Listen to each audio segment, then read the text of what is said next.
I'm going to do a Cretan stitch. I will post this as a separate video, like a tutorial video. I don't know if you can see the dots that I made on here. I did that mainly so that I know where I'm going. It's easier for me um, when I'm trying to film on camera. So I'm going to come up from the back, sort of halfway in the middle of those two. I'm going to come up from the bottom into that dot and wrap the thread around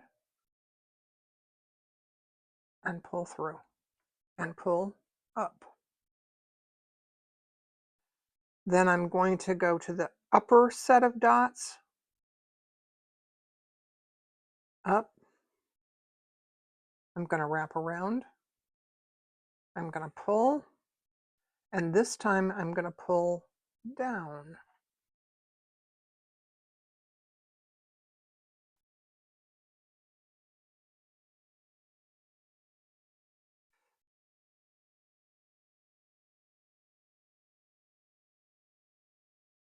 Make sure that thread is wrapped. Pull up.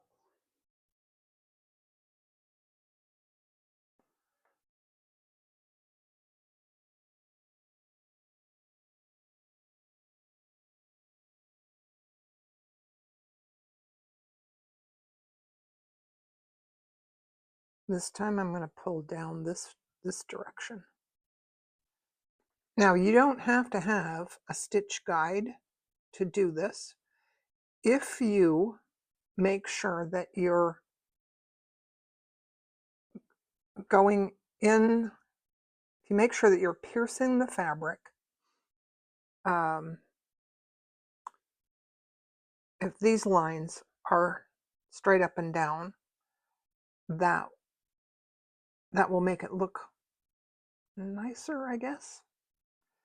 Sometimes you can do these lines a lot smaller. They don't have to be this big.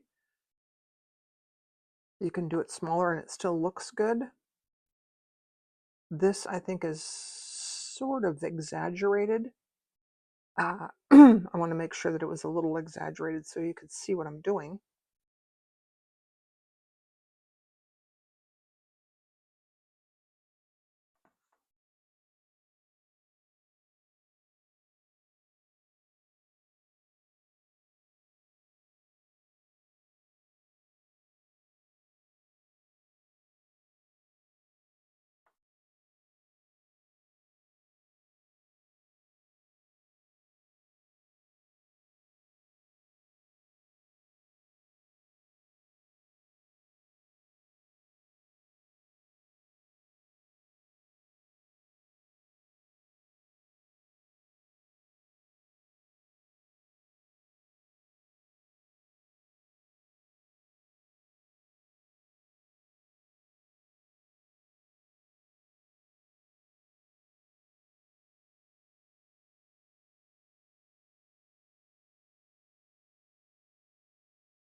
Now I'm going to go back down through this seam about halfway between these two and then end off in the back.